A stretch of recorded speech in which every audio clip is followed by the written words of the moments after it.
Work is first, and my family is a close second. I'm a distant third, bringing up the rear.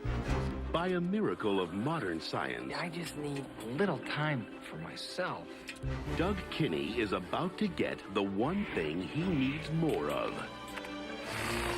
Doug, your clone. Himself. So, what do I feed it? Now, I turn the tube, so we're gonna get a lot of stuff done. We're gonna kick some ass. We're gonna be awesome. There are two Dougs to go around. I'll get the dishes, now drive the kids to school. Thanks. Two Dougs to share the load. When'd you have time to do all this? I suggest we all do them every morning. Find out what he had for breakfast. But it's still not enough Dougs I hate to ask you, honey, but could you pick up the kids? to get the job done. 2, liking to meet 3. Hi, how are you? Are you nuts? I've been working since I was 12 years old. It's break time. It is. And Doug, I think it's that 12-year-old that's saying, Doug, how about a visit? You need time for Doug. What a suck. No, with 3 people Meeting start yet? I thought you were already in the meeting. sharing the life of one man, Did you see me in the meeting? differences are developing. What are you doing? I'm having a smoke. What's it look like? Personalities are emerging. I fold once, and then tuck, fold, TTF. And no air goes in there because what? Air's our enemy, isn't it? And their problems are beginning to multiply. Doug, I'd like you to meet 4. Where did he come from? We made a copy from 2. And you know how sometimes you make a copy of a copy, it's not quite as sharp as, well, the original. This summer, it's every Doug for himself. Jeez Louise, how many of you are there? Is he safe with that razor? We take the blade out. It's cute, I think. From the director of Groundhog Day, Michael Keaton, Nobody has sex with my wife but me. Andie MacDowell, Doug. When that woman wants something, Doug, there is no stopping her. Multiplicity, Hey, Rain Man, run back in there and floss yourself, buddy, all right? Welcome back to the VHS Club. We are hanging out tonight talking Multiplicity. Are you ready? It looks like Josh, who's hanging out with us in live studio audience, showed to Josh and George. Josh hasn't seen this one. He knows nothing about it. We may have found one that we could talk about that no one knows anything about. Okay, well, the basic premise of the movie is a very overworked man is realizing that he can't, juggle all the balls. He's having a hard time with work, and he's got sort of a lateral promotion, which just means like you're promoted without a raise and you still have to do your old job. And he's dropping the ball not only at work, but then also with his contractors. He's in construction, and then also at home, and the kids miss him and his wife misses him, and he's trying to figure out what to do. And then on one of his jobs, he is working in some sort of science building, meets this man who he mistakes as he mistakes him as a psychologist. And I was like, good, he clearly needs therapy to deal with his burnout and figure out his emotions. But no, he is a geneticist who makes clones. So he clones himself twice, and then the clones clone one of the clones. So there's 4 of them. They're supposed to be completely equal, but they are not. Kind of in the trailer, Katie and I were laughing because it just said It's like, and slowly different personalities start to emerge. I'm like, I thought it was pretty immediate. That they were Yeah, it completely was different. well, it was funny because it was slowly with, I think, well, not slowly, but like slower with 2 with the first clone that comes out. Yeah, it was But then- between the doctor's office Yeah. to home Yeah. that their personalities changed. Yeah. So like whatever that 15-minute car ride, everything changed. But yeah, it was a slower progression. But then 3 is just like immediately different, and then 4 is immediately different. So it yeah, definitely So not the same. anyways, sure. So then of course everything goes wrong because they're, Doug, our main character, is basically doesn't communicate. So his issue at the beginning of the movie, he doesn't communicate well with his wife. That's basically the whole premise. They need better communication. So his bad communication extends also to his clones. So they don't communicate. So they're kind of stepping on each other's toes. And there's this whole little funny madcap, like, oh no, what did this clone do? And it's like, you get home and you have no idea what was said. You're having these conversations you don't know anything about. You don't know what's happening at work. And, and he realizes that through all of this madcap events that are happening while he picks up some super fancy hobbies and has time to himself. Or tries to. He kind of fails at that pretty horribly. Yeah, he fails horribly. Like he went bungee jumping and that seemed fun. And then he took up sailing and was just really bad at it and got seasick all the time. Well, and he just wanted to be, he still also wanted to be with, not necessarily with his entire family. Like he didn't want to be removed and away from everyone, but wanted to like do things on his own. Also just like, have his own time. Yeah. I think he said something along the lines of like recapturing like time that he missed because he had a family. Yeah. It's a choice, but and like, yeah, I suppose if you have a family, you do miss out on certain things. If you didn't do them before you had your family, then you don't necessarily get to do them until your kids grow up, right? So yeah, it's something that we all deal with. So he decide like his fancy hobbies go awry. He comes home and his whole family is gone, and he loses his job because he was gone for one day, and everything went to pot over the course of many months, but it all kind of blew up on the one day that he happened to be away. Yeah. And then through his separation, because his wife took the kids and left, he gets a time to do all the things that he promised he would do, but obviously didn't have time to do, which is understandable. And self-reflect. He gets to know his clones, gets to know the different parts of his personality. Yeah, gets to know himself, quote unquote, yeah. As they reiterate, like they are really just different parts of him.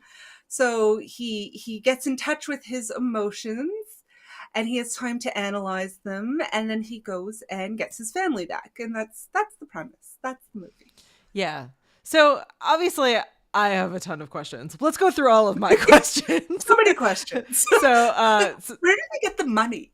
Yeah, that's probably the first question. I see Kathy hanging out with us in the chat. Thanks for being here, Kathy. Kathy says that she thought it was an allegory on self-care. It is kind of an allegory on self-care.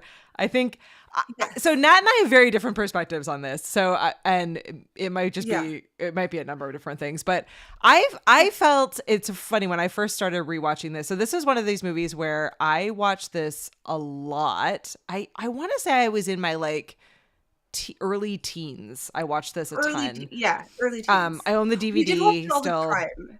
And I loved watching it with Katie all the time because like we giggled at it and there were fun parts that and I think that this is one of those movies that I didn't totally get, like, quote unquote, not that I think it's like a genius movie, but I don't think I like fully I appreciate this on a different level now as someone that's in the same age bracket and lifestyle, less money, but lifestyle bracket that this family is in, where I feel, and like especially relatable to the fact that it, this couple, so Michael Keaton and Andie MacDowell, who are a married couple in this movie, they've bought this like house that that they've been working on for forever. It is definitely, I think, a little bit like sexist, where it's where it's before kids, where it's like, you know, it's totally these cliches. And Dane got really upset about this part, which justifiably, but it's, you know, she's very much like, well, why don't you ever finish like any of these projects around the house? And it's like, okay, but she's not working on any of the projects around the house, and when is he supposed to do these? Like he's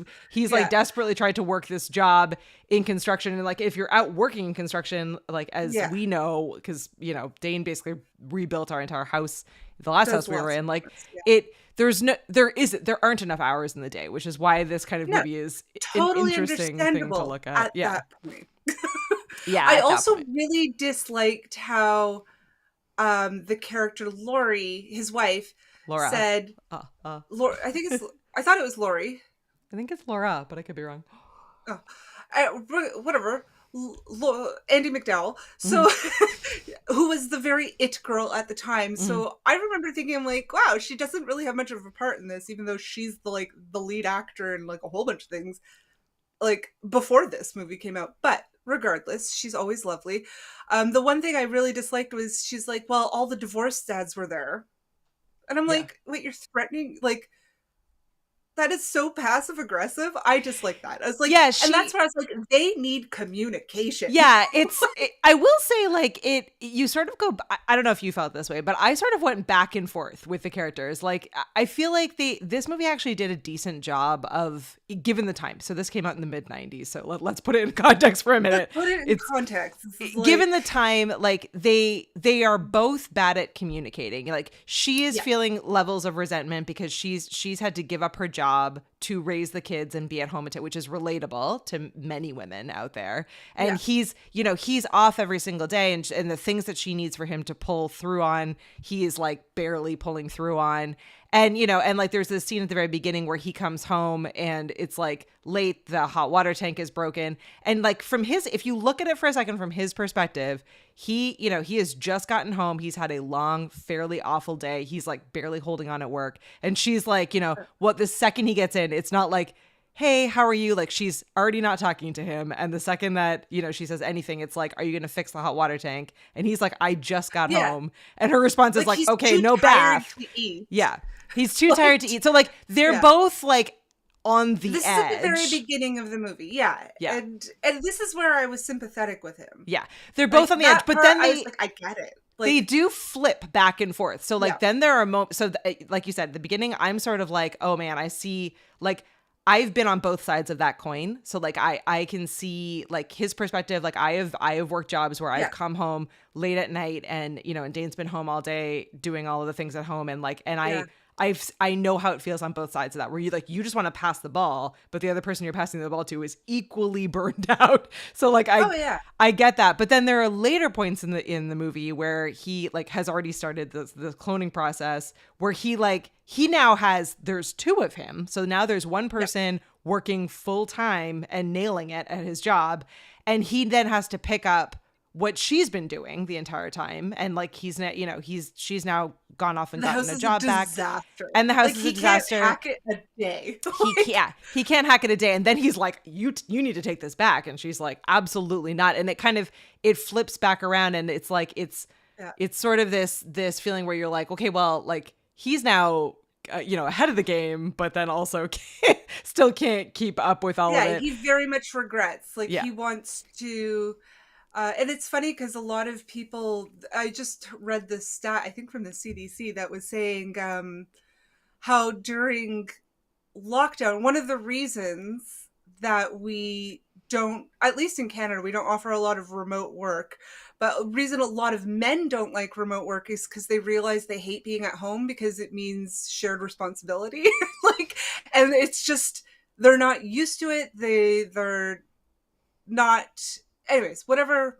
I'm like not willing to learn, not willing to, but it's different when you're all at home, and that's also a whole other ballgame of hard. But it's just funny. It's like we really pushed a return to office culture, even though proven to be extremely unhealthy for a lot of people, because of this stereotype that men just can't hack it at home, which I know for a fact isn't true, because Dane can hack it at home. My brother can hack it at home. I have lots of examples in my life of men that can hack it at home, but all of that, like, it's so my point was when she was like, well, we always agreed that I would go back to work once the kids were old enough. Now they're old enough. And he immediately, like, his ego's like, well, like, how are we going to deal with this? And I was like, oh my. And then he apologizes. He does he does this thing where he's like, I want to be a better person. He wants to be that. My honest feelings are that the only reason that this is going badly is because you're changing your mind on what you want in your life. Yeah. Even though it's something we agreed upon and talk about all the time. Like, you're now changing your mind, and it's too much for me to deal with. Yeah, it's so funny, and I'm loving these comments here in the live chat. So if you're listening or watching this later, you can always hang out with us in our live studio audience. We record most Thursdays, 9 p.m. Eastern, here on YouTube. But Kathy says it hits different when you're older. Watching it as a younger person, you get caught up in the Michael Keaton-ness of it all, and that I feel like that's when I watched it growing up, and what I was remembering so fondly, and I still remember fondly about this movie, is sort of the slapstick ridiculousness and how impressive it is. Like, for just a moment, to give Michael Keaton all the props, he is playing 4 completely separate roles, and most of this movie he's talking to himself. And this was in the mid 90s, where like the computer graphics and the ability to like pull off a movie like this was pretty novel, and it's done really well. So I will give him that. Like, that part of it I just think is like silly and crazy, and the over the top like caricatures of the characters, it was fun for me at that age. Looking back at it now, it's a little / a lot problematic. Nat was saying before we jumped on, like, obviously, like, character number 4, who's like a copy of a copy, like, laughing at that now feels on the edge / fully wrong.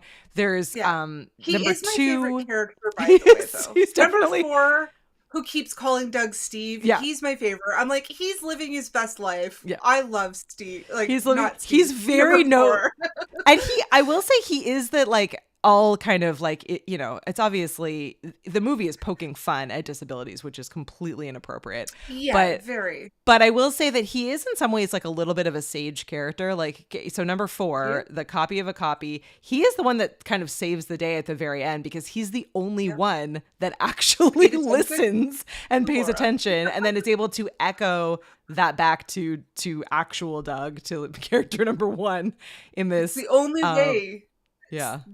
I was going to say, it's the only way Steve gets to save his marriage. His name's Doug. His name's Doug, or Steve.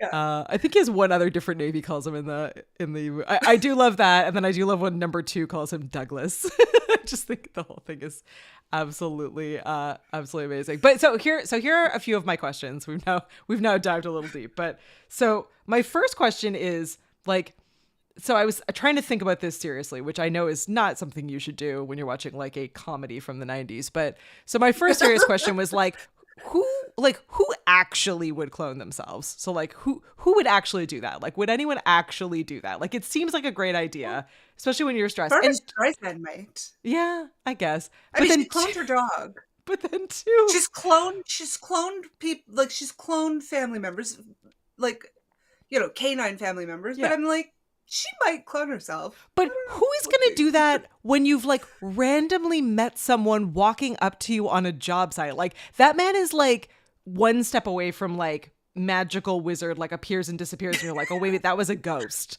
Like, they're on like a job site, and he walks up and is like, hey, I'll clone you, and he's like, sure. And we're not even talking about cost, like you said, like money.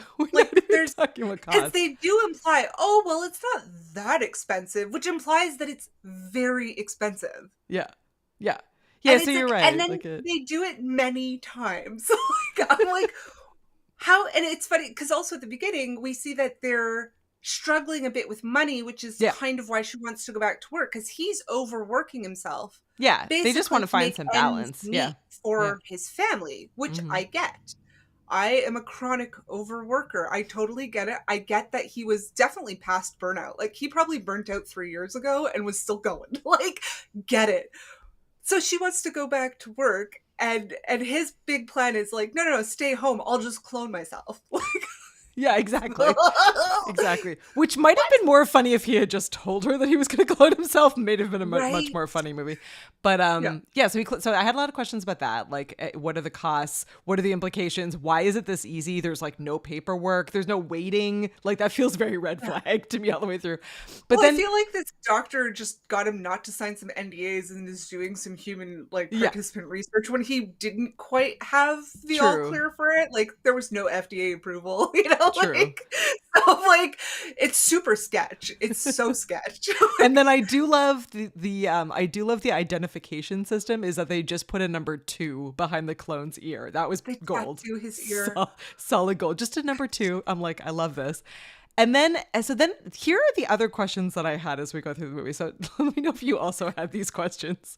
Okay, so they clearly say right after he's cloned that like this new clone has all of your like physical characteristics and all of your memories. So like at the point that the clone is created, like these two clones are equal in all things. They remember all the same things. They should be the same, right? So like they should be the same. So I understand like from that point on, they're going to have different memories, but up until that point, it's not just memories. It's I wrote it down. It's feelings, quirks, and memories. So he has personality traits because quirks are personality traits, right? Mm-hmm. Like, so he has his feelings. So they have the same feelings, which they don't. They have the same personality quirks, which they do not. Yeah. But they do have the same initial memories at the point of cloning. Yeah. Correct. Well, so then my follow-up questions are the obvious ones. So then why are all of 4 of them, so the original and the 3 clones, I guess let's call it the 2 clones since the third one is a copy of a copy. So I understand that one's going to have different everything. But so let's I love how they're like, the doctor was so excited to clone a clone. I'm like, that is so wrong. I work in research, so I know that no, you can't just you're not doing that. But okay. So my question is many protocol issues. 2 things. I'm actually even more than the personality differences, which I was willing to set that aside because I was like, okay, like you said, we're kind of like he's exploring the different sides of himself. I'm like, great, I'll put it aside for that. It's the whole Freud of it all, right? Yeah. The id, the ego, and the super ego. Like those are the original 3. But what got me, so here's my biggest beef with this movie. My biggest beef with this movie is so near the end of the movie, that you have the 3 clones in the original person. So the original Doug is off doing his thing, and the 3 are left at home with the wife and like in charge of work and everything else. So number 2 is the working clone, and number 2 gets horribly sick and can't go to the like super important like inspection check that they're doing because he's a contractor. Like site inspection for his big contracting job. Site inspection. And it's a big job. It's a big job. So one could assume that 2 and 3 both are clones of number 1, so they would have his original memories and schooling and education and background and work, everything, right? So like I get that 1 hasn't been on the site and 2 hasn't been 2 has been the only one like working and 3 hasn't been on the site, but 3 fills in and like can't answer simple questions. No. And I was like, and he would know the difference between a 1-inch and a 2-inch like piping for gas lines. Yeah. Like he would have learned that in school. Like I feel like they could have tried a little bit harder with that storyline. Yeah. Like he could have done something else they to have just gotten needed him to fired. get him fired. Yeah. Well, because he was sleeping with the secretary. Yeah. He was sleeping with a subordinate. Yeah. Because he was the ego, he's the bad guy. He was the bad side of Doug's personality. But yeah, he probably should have got fired for an HR violation as opposed to apparently 3 being completely ignorant to his whole bank of memories. Yeah. Yeah, or that was a question I had. I was like, what? Yeah. I was just annoyed at how that scene went down funny. because there were so many other things that they could have done. Yeah. It was funny in the scene because he kept running. So it's kind of like pre-cell phone. So they do have a cell phone in the movie where it's like the giant brick phone. Yeah. Cordless. So it was quite fancy. Yeah. And so he didn't have the brick phone for whatever reason. I don't know. So he kept running to another room on the site that actually had a wired phone, and he would call through the landline, call home, and ask 2 questions. So he kept running back and forth, and it was cute and it was funny. It didn't make sense. It didn't make sense, which I know, like, but none of this movie really makes sense, but like that part just Yeah. really got me. I was like, wait a sec though. Like, more than anything else, that part was just like the most preposterous. Yeah. Yeah. For 2, I also not 2, 3. Yeah. I'm like, I can't keep track. 3, I really liked, but one thing that kind of bothered me a bit was, it's like, so he's the one who's like kind of the more homebody, the sensitive chef, side. the sensitive one. Yep. Yeah, so it's like the way they portrayed him was such an extreme. It's like, well, men can only be in touch with their emotions if they're super gay, like super stereotypical gay, not actually gay, but like just all of those really terrible 90s stereotypes. Yeah. And it's weird because he's like not, because he ends up having sex with Laura, which breaks rule number 1. But you're right. It was the implication that it was sort of like he's like super that was the girly. joke. Yeah, that was the joke. Like, but like the joke is like 2 is just like toxic masculinity. 3 is like uber hyper gay, and 4 is special needs. So I'm like, and again, like we said before, 4 was the only one living his true life. Like he was being his true self. Like, 4 is the best, not gonna lie. It's the best. Love 4. 4 is like, no, this is actually my name. 4 is just licking pizza in the background, pouring it all. Like 4 is goals for me as a person. Yeah. He keeps asking for a chainsaw. Yeah. Yeah. I actually went through that at one point in my life where like, I need a chainsaw, and everybody in my life is like, you cannot have a chainsaw because you're klutzy. I'm like, I used to be a ballerina. They're like, yeah, you were graceful in only that. You are a klutz. You cannot. I bought my own chainsaw. Good living for my you. best 4 life. Living your best 4 life. I did get a smaller, more lightweight one, so I'm not ridiculous. Yeah. Like, I know what I can handle. Yeah. I need it for the cottage. I'm not just wielding a you don't need to. Everybody around me is safe. Like, it's for when I'm alone in the woods and I need to cut down a tree with a permit. You need a permit to cut a tree down. So. That is awesome. Well, I'm trying to think what else. So I did a ton of research on this movie, and there were like next to no facts. So the only facts that I could find, so correct me if anyone in the studio audience found any information or cool facts about this movie. The only 2 that I was able to find were that Michael Keaton purposefully didn't wear any kind of wedding band on this because there would have only been one wedding band, even though there were 4. So he would have had to go buy other wedding bands, so it would have looked weird. And in my mind, forgotten. Yeah. In my mind, I would have been just like, well, now we have to buy. He didn't have great planning skills. He had really poor planning. He impulse cloned. And then didn't know what to do. Like, we need to lay down rules. We need to have a schedule. We need to check in on how our days went. We all need to have the same wedding ring. Put it in a rock tumbler for a minute to make sure it's worn. I would have been like, let's plan this. This will work. Yeah, things definitely spiraled out of control. His multiplicity. That's what I thought. So he didn't wear a wedding ring, and then the only other fact that I found is that Eugene Levy is in this, who I adore. I love. One of our favorite Canadians. But Eugene Levy is in it, and he plays kind of like a fumbling, ridiculously terrible at his job. He's like a New Yorker in LA. Yeah.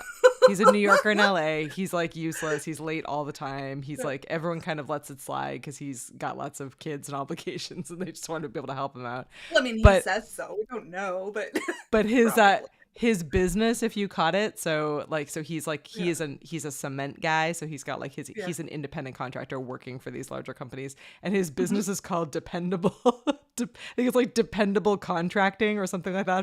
Dependable Cement or Dependable Cement, concrete, yeah, like that. something and like that. He's just never there on time. He's just not at all there, which I wouldn't have caught had I not read the fact. So, which I did love when Ego Doug too was like, I'm not going to be a doormat. Like, you're fired because you're an hour late. Like, if you're a few minutes late, fine, but over like an hour late, and this happens all the time. Yeah, you keep messing up. You tear up the wrong guy's driveway. Super funny because that happened to me. What a pain in the bringing back every the year. feels.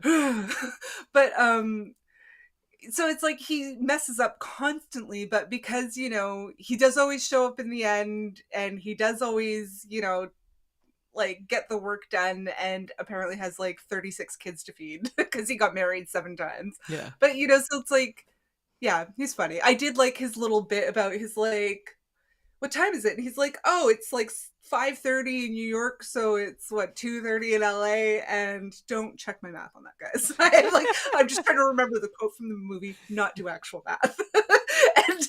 and he's like, why is your watch set in New York time? He's like, well, I got it in New York, and I just never could figure out how to change the time. I mean, makes total sense to me. Makes The absolute way he sense. delivered that was so funny to me. I loved it. Oh my gosh. Yeah, I don't know. I know that this movie is not awesome. Like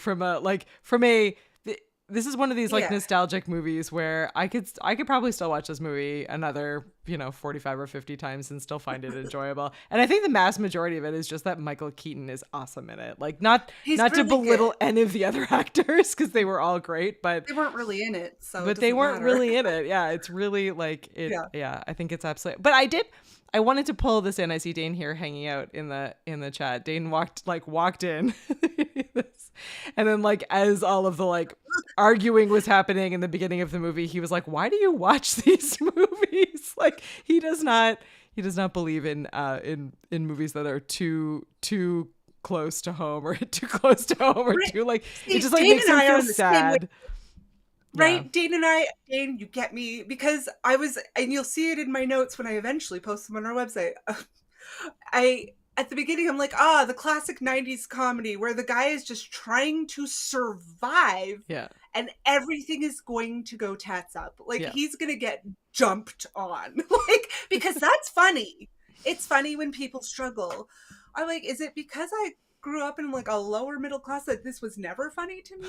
Because even as a kid, I'm like, I never found these things funny. I don't know why I found I think that I just didn't pay like I think for me, and because Dane compared this to Christmas Vacation, so he's like, why do you find this funny? This poor man goes through like every conceivable horrible thing and then like breaks down at the end of it. And I was like, I don't know, like I just find like it's like, to me, it's when I was a kid, it wasn't relatable enough for me to feel the like, oh, this is like too close to my actual life. So then it was just like funny to watch the kind of slapstick ridiculousness of it. And I feel the same way about this one. Like it's like now that I'm an adult and I look at this movie, I can totally see what he says.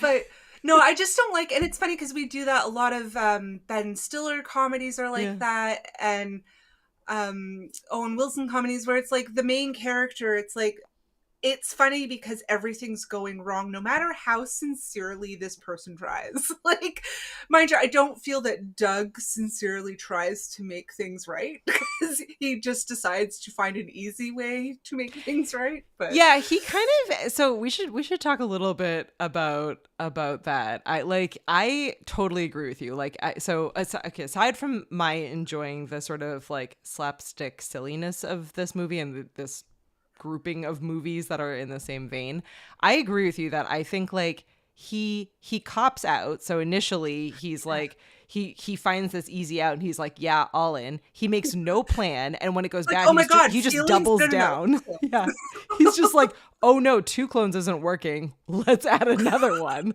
And then he's like angry when they add one because they're like also copping out.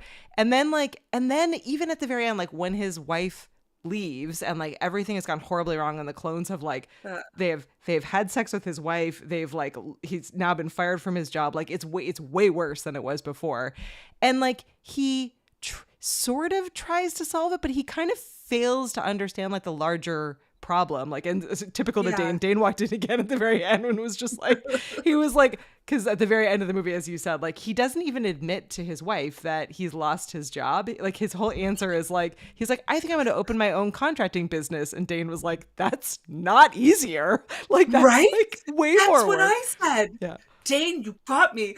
At the end, I'm like, again, where is this money? What's this fictional bank account that he has? Does he have some like inherited Swiss bank account somewhere? Like also when so his wife is like, goodbye, I'm leaving you. He wasn't even there for it. One of the clones got the brunt of that, and, Yeah. and luckily it was 4. So he's like, I'm gonna fix everything around the house because I got fired, so I have the time to do it. Where did he get the money? Because it was an exterior and interior and landscaping reno. That was massive. Like, Yeah, and he did it in like 2 leveled days the with 3 house. people. Yeah, it's like 3.5, I guess, if we're counting 4 as a full person or not. But well, 4 was there. 4 was he there. I don't know if adorable. 4 was helping or just don't being know. ridiculous, but yeah. I don't know. Yeah. And it's funny, I see the comments like, yeah, like most people would laugh their ass off at this as a kid, and I should have. I don't know what's wrong with me. Old soul. I was the like I remember at a very young age, like maybe 6 or 7, my friend down the street, it was just before Katie moved into the neighborhood right across the street from me. Like all excited about that. But so a friend down the street, Sarah, she had an imaginary friend, and she's telling me all this about her imaginary friend. Just like, okay, this is fun. I love imaginary play. Like Katie and I were like not just champions, but like legends at imaginary play. We were so good at that. True story. But then I realized at one point, and again, I'm like 6 or 7, and I'm like, oh my God, she thinks that Barbara's real. What? And I'm like, what am I supposed to do? This is And I remember not imaginary play. Yeah. I legitimately asked my parents about it, and they were like, I don't know what to tell you. Some people have imaginary friends and it's fine. Like, don't worry about it. I'm like, but I have so many questions. And like, my poor parents. Like, it's like the time my dad gave that classic like 80s line. It's like, well, if you're not hungry, there's starving kids all over the world. I'm like, well, we can't send it to them because it'll go bad in the post. And I'm like, if by time we ship it to like, I'm like, oh, well, there you I go. don't know what was wrong. You and Dane in the logic. So to be clear, so Dane just said the guy works 3 full-time jobs to make ends meet, and he cops out. He doesn't cop out in that. He was working his ass off, and I totally agree with that, Dane. The problem is that instead of the 2 of them sitting coming together, talking about it and making a plan to figure out what they're going to do and a checklist and how to work together at it, he's just like, I'm going to clone myself so that I can have some time to myself. And it goes horribly wrong. And you're absolutely right that the only way that he was able to like, quote unquote, make things right was to do an insane amount of work that wouldn't even have been possible with the amount of people. And definitely he would not have had the money to do, or he would have just done it at the start if he had the money to. So like it wasn't a solve at the end. Like he's a contractor. He works for a contracting company. He could have probably asked some of his buddies to come and, it wasn't, again, I get his like burnout at the beginning. Understandable. A little triggering, gone through burnout. It's super fun. That was sarcasm. And it's very realistic. And that part of the overwhelm is very realistic, like forever. That's always, I think that's just the human condition that we are living in right now. And we have been for many decades. There's so much pressure, for people to earn enough to have the lifestyle that they want. And to do it all. Like he says that one line, which is like, so, I don't know, it resonated with me, but he was like, I put like, I have my job that I put first and like my family that I put second. And then there's no place for me anywhere in this. Like, and that's already like even horrible because probably he should have said family first. But the reality is probably not, because without the job first, he wouldn't be able to take care of his family. So it's I think it's absolutely, I don't know, it's crazy. I agree with Kathy. His cop out was in completely not being able to communicate. Right. Back Communication. And forth. Right at the beginning of my notes, I'm like, well, communication is the only problem. But yeah, it's hard because she's like, look, the kids are old enough. I want to go back to the life that and they make this whole scene. It's supposed to be funny. This former coworker of her, who is now the boss, calls her up to give her old job back. And as soon as like Doug hears like, oh, so-and-so is on the phone, it's like, oh, she's a complete airhead. And Laura's like, well, she's actually the boss now. Yeah. And it's like, and I could feel, and I'm like, oh, I could feel that. It's like when you see somebody like, say somebody from high school who was ditzy, mean, and a bully, and then you see them like really succeeding. You're like, why them? Like that's just a natural reaction. But she didn't also be like, okay, like this is obviously a really bad time for me to go back because you are now doing 3 jobs, but we do need to address it. Is probably, again, communication. Yeah. Nobody reacted well in this, I think.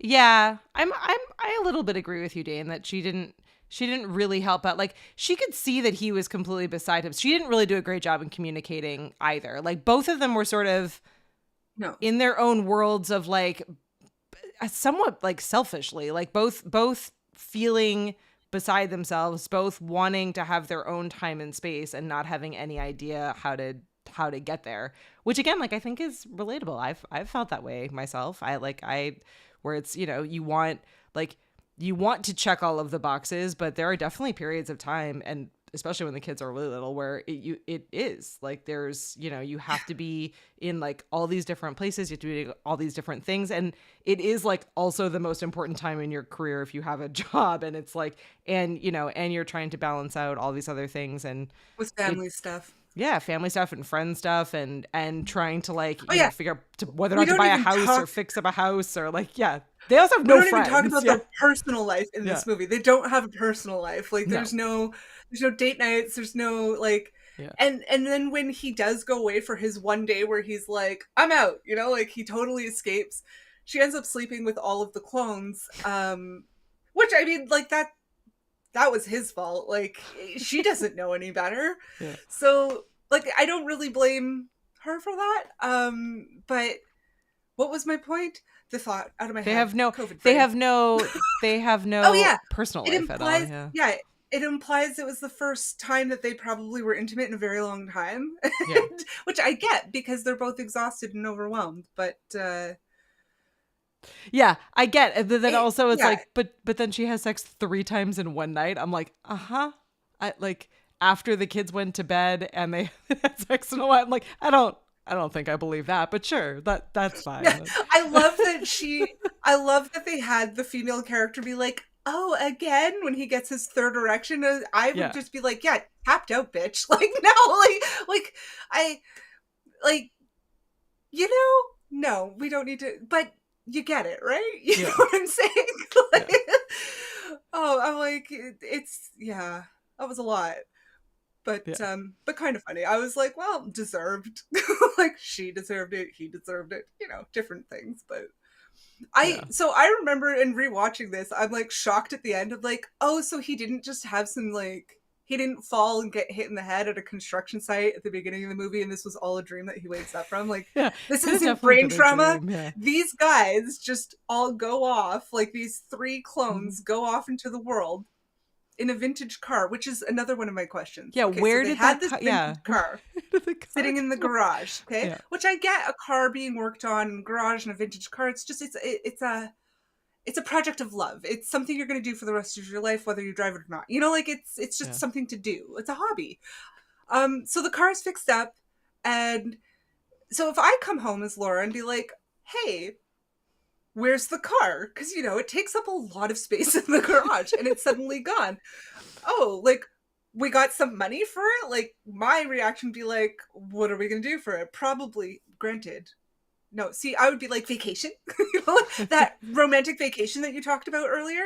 But then I was like, oh, but they're Americans, so like college for the kids. Like, immediately all money goes to schooling. Oh. But, yeah, I was definitely wondering like where the car came from, and also like, did they fix it up and when? And and we're just gonna she'll be so distracted by how awesome the new house looks that she won't notice that the car is just gone. Can we talk about for a second his apology when he goes to like get his family back? Yeah, that was a weird scene. I called it the Mr. Darcy's first proposal apology, where it's like everything goes wrong and she should have just slapped him in the face. He's like, I'm not going to beg. And then he like mock begs, like very insincerely. And then basically is like, I'm just taking you and the kids home to show you all the like awesome work I did. And she's like, how did you do it? He does not fess up that he lost his job and had some free time.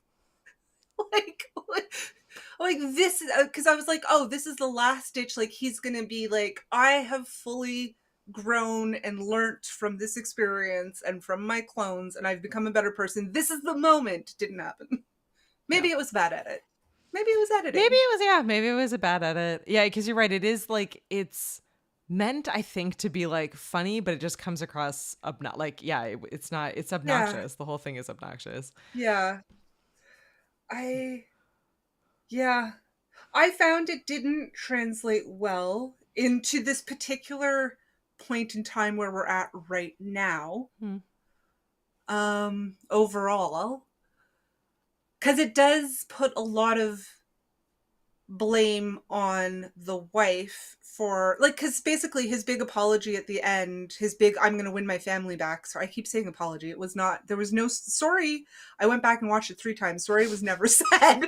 So his big I'm gonna win my family back thing was yeah.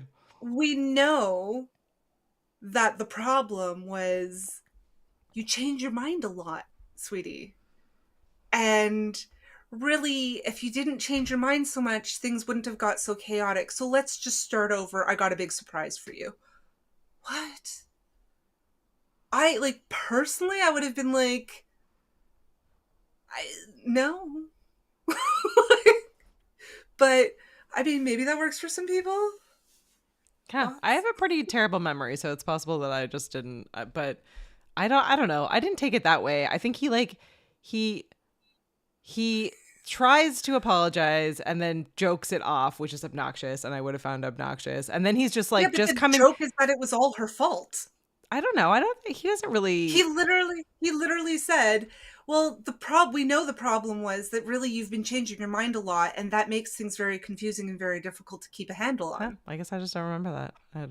He basically just begs her to go and look at the house for a couple of minutes is all I really remember. But yeah.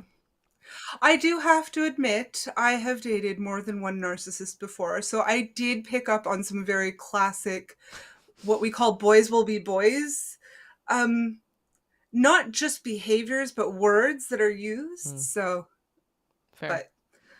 But I mean, that's just my own experience. I'm like, oh, I recognize that. Yeah. But those relationships don't last because I figure it out pretty fast. Let me tell you, they don't like when you figure it out fast. But yeah. I love Dayton says Katie would go years before she realized the truck disappeared. Disagree. The trucks are pretty noticeable in our yard and in the barn. Thank you very much.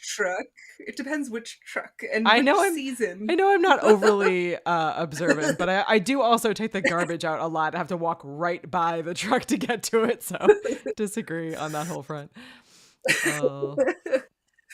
Well, I'm trying to think if there's anything else that we want to add to this one. It was interesting to rewatch. I was like, I do see the parts that were funny, and I did have to put myself into the historical context of when it was filmed to be like, yeah, this is really funny. And it's like, in those things at the time were very funny. Like, the Steve's feminine side is just really gay, and you know, 4 is pardon my French for saying it, but at the time been like, he was retarded. He was special, as they kept saying, yeah. And you know, like, those were the funny things. And you know, him trying to get the kids dressed, like the girl to get dressed for the dance rehearsal, and like puts the tutu on as a shirt and puts the stockings over the bodysuit. I'm like, okay, yes, because men don't pay attention to these things because they're so busy. That was super funny. I'm like, but really? I'm like, I don't know. My brother was super OCD. I'm like, if he had to get when he has to get his daughter ready for something, it's like everything is meticulous, immaculate. Everything's like, so I'm like, I don't really get it because I've never witnessed something like so befuddled as that. But I could see, like, I know it's supposed to be funny.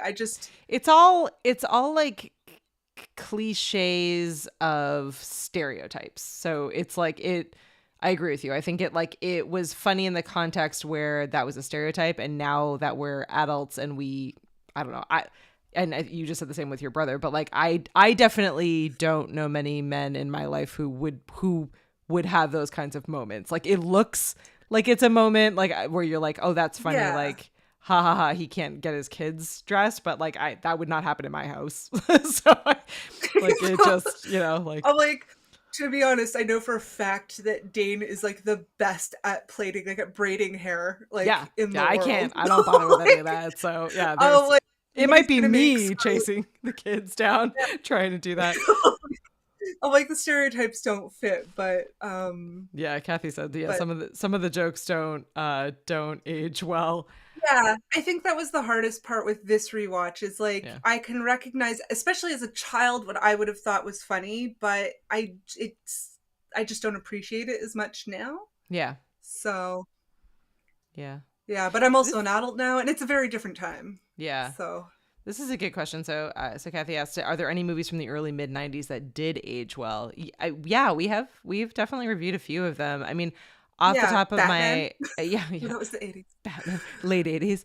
That would actually age fine. I mean, other than, I guess, I think like some of the I don't know, the computer animation is not the term. Even that's like a dated term. Some of the like the cinematography, I guess, AI. of it. Yeah, the AI of it was not up to date. Let's not delete movies. I really enjoy movies. I mean, Pump Up the Volume, I would say, which is one of our like one of the reasons why we did this podcast and one of our like highest watched episodes. That one like held up surprisingly well. Like the concepts and I think the hardest portrayal is in that still one relevant. Oh, I just did that. The hardest in Happy Harry Hardcore.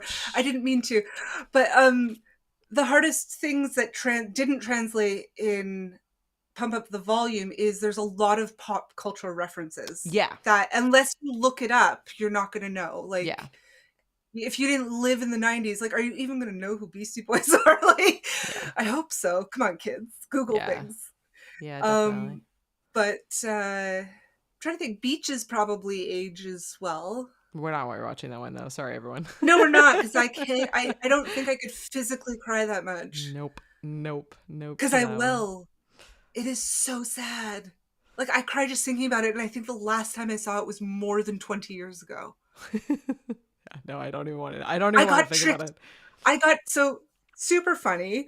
One of my really good friends, Danny, wanted to watch Beaches, loves everything Bette Midler, and I was like, no, I'm like, we can watch everything Bette Midler, but I'm not gonna watch Beaches again because it's so freaking sad. I mean, it's a great story of sisterhood and motherhood and it's just insanely and depressing. Friendship, so sad. Okay, so it's like, oh, I'm gonna put on this instead. Pops it in, sitting down, watching it, and like he even snuggles me up on the couch in a nice warm cozy blanket, has snackies ready. Beaches. And I was like, I hate you so much. Like, I'll make you another martini. Hate you, Danny. Yeah, like Actually, 5 martinis. Danny, 5. That's how we're gonna do it. Like, we will numb Natalie so she doesn't have to deal with the emotional trauma of that movie. Very well done. But I think that one aged well. That should be a new. Oh, speaking of Bette Midler. Oh no, wait! Next week we're doing Beetlejuice. I'm like, we should watch Ruthless People. All right. I remember that being hysterically funny. Yeah. It'd be fun I wonder if that ages well. I mean, like, the costumes and the hair do not. We'll have to do a rating system on how well things aged. That's too funny. Well, we are at the end of our time, and so I think some of you have seen this and some have not. So if you have seen this, drop in your rating into the comments so we can pull your feedback in. This one, I probably even went higher than I think I should have. I'm at... loud sound effects, guys. I'm only at 3. I'm probably actually only at about 2.5, if I'm being totally honest. I'm not going to diminish Michael Keaton's acting in this. That's fair. You're right. I'm going to hold with my 3. I'm holding with my 3. I think it's fair, and a lot of the problems we have of it is because we live in a different society. We're looking at it through a modern lens, which I don't think we should. Not just a modern lens, but an adult lens too. Yeah. So because of those factors, I think 3 is okay because his acting was very good. I mean, again, he's basically was a man alone in a room acting this whole movie out by himself. So, and it was very good. He's very believable. And and again, if we're calling it the AI within this movie, but I mean, I didn't watch like a crazy digitally remastered version of it, and it was still like there were points where all 4 of them were in the room, and I was like, this is actually pretty impressive for like 1996. I think I think it was pretty good. Yeah, so it didn't really hold up. But so Dane is just angry at how Michael Keaton was treated in this movie. So he's going to give 3 for Michael Keaton. Kathy's giving it 3. Doc's giving it 3 strands of DNA. Yeah, like it didn't. I'm with you. I remember this movie, and I'm just going to hold on to that memory because there were definitely like. I still always quote and say like, "Hey, Steve," or like, "I like pizza." And I used to say that all the time. We still moments. say, "Hey, Steve." Yeah. So I had a friend Steve Steve, and I would say it like, "Hey, Steve," and he'd be like, "Stop it." Yeah.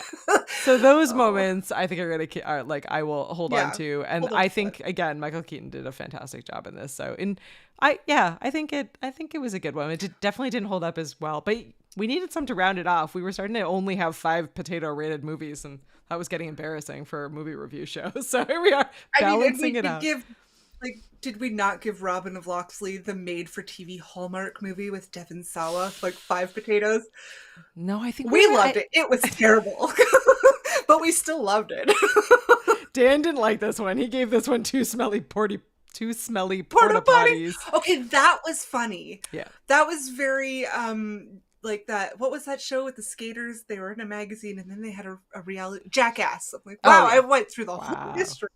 Yep. You know, they started off just as like a photo, like I guess like a photo. I knew that. Journalist thing in a magazine, like in a skater mag from Rag back in the day. Oh my god, wow. Zine. We called them zines. A zine, yeah, a zine. No, I was never a big. I maybe have seen a total of 25 minutes of those guys. Like I don't. Yeah, I'm not. There's the point of that was there was a whole porta potty thing, except they launched a porta potty into the. I don't know how they lived, to be honest. I'm like, just liability alone, they wouldn't be able to film it today. But yeah, it was pretty wild. Anyways, the porta potty was funny. The porta potty was funny. The Kathy's quoting, did you bring me a monkey? Number 4's lines were just like, and his mannerisms, like where he tucks the pizza into the wallet and folds it in half and puts it back in his wallet. He's just, I don't know. It must have been really fun to play. Like just saying whatever comes to your mind and being ridiculous. And it would have been weird to like, again, just props to Michael Keaton because so I imagine like he was filmed all these moments separately, so he didn't even have anyone to play off of, so he has to be like deadpan and serious, and then he had to play kind of all these different characters. He had to play the burnout, the by himself in probably like a sound stage room. Yeah. It would have been really weird. That's pretty wild. Yeah.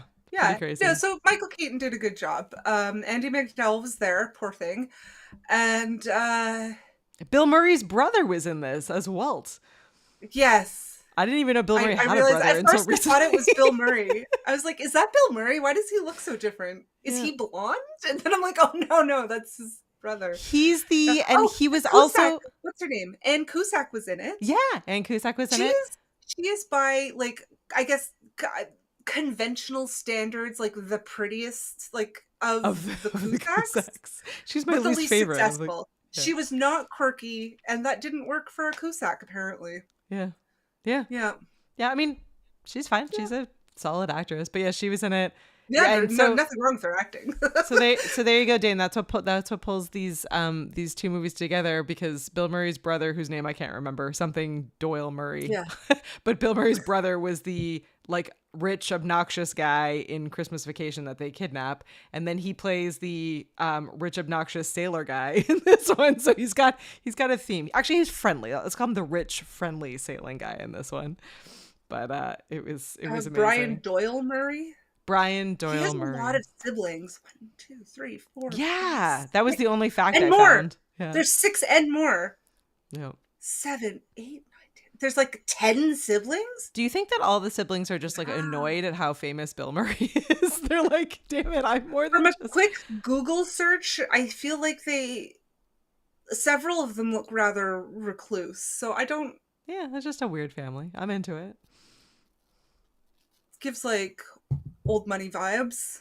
Yeah, I'm into it. I think it's great. I love that everyone is like, Brian Doyle Murray, you idiots. Yeah. Why do you not know? And just for Doc, this isn't moonshine, it's just water. I drink a lot of water. Too. Yeah. I am always thirsty, so this holds like the bare minimum I will drink in our show. Like, Oh my it's goodness. just I drink too much water. Thank you so much to everyone hanging out. And Paul, when you're watching this later, we missed you in the live chat. It's not an evening without Paul hanging out, but thank you to everyone else for joining us. If you want to catch a future episode and hang out in the live studio audience, we record live on YouTube almost every Thursday at 9 p.m. Eastern. Next week, we are going to be talking all about Beetlejuice. So we're back still. Our last Michael Keaton for a little bit, although some of you were dropping in some good suggestions in there.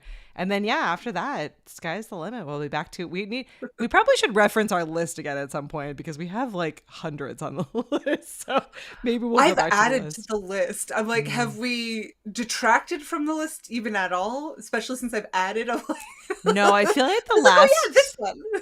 I feel like the last like 6 or 7 episodes we've done, I've just like added them manually. Like I was like Batman. I'm like, wow, we didn't have Batman in the list. Well, the list is getting longer. We didn't.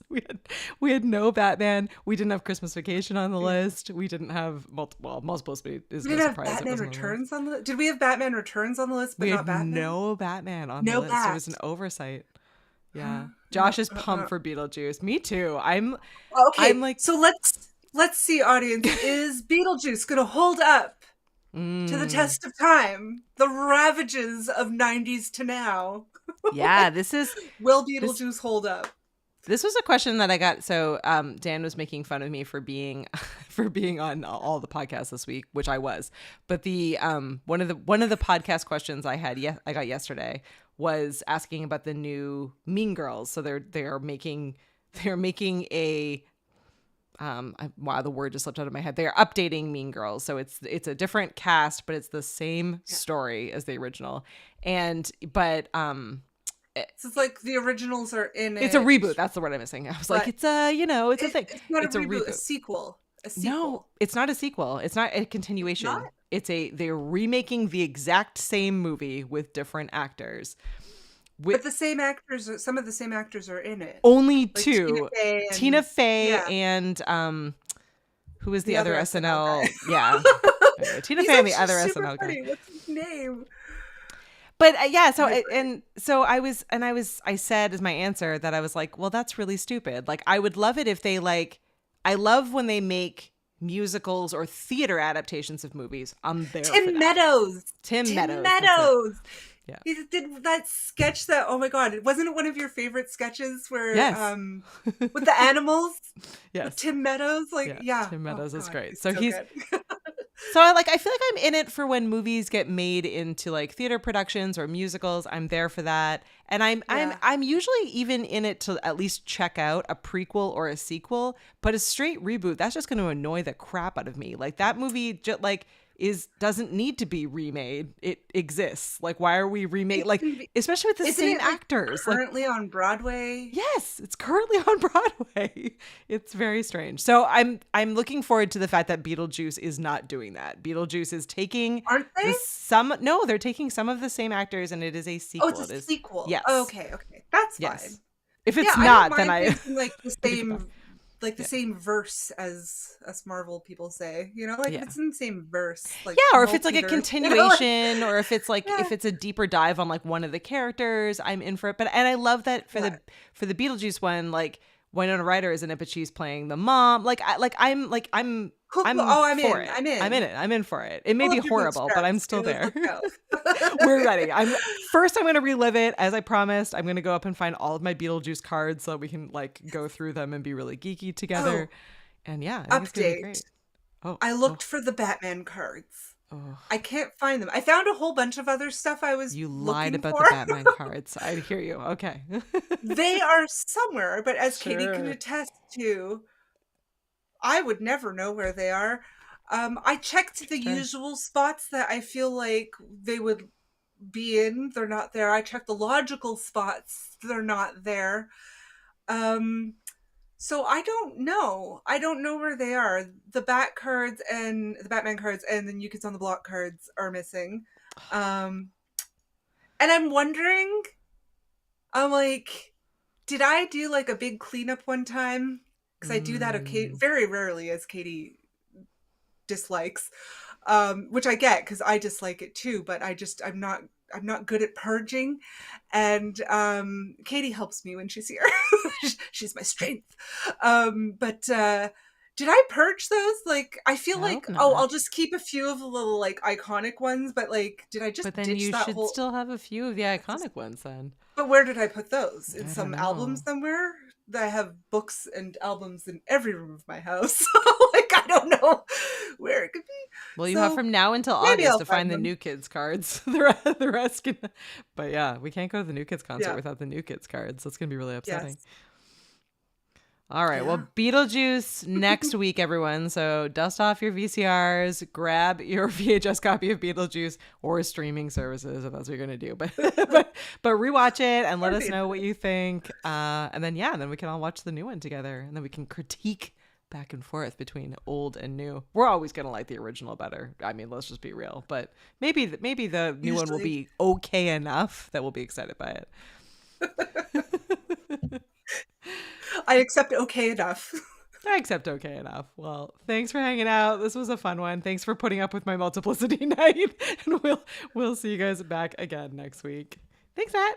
Bye, everyone.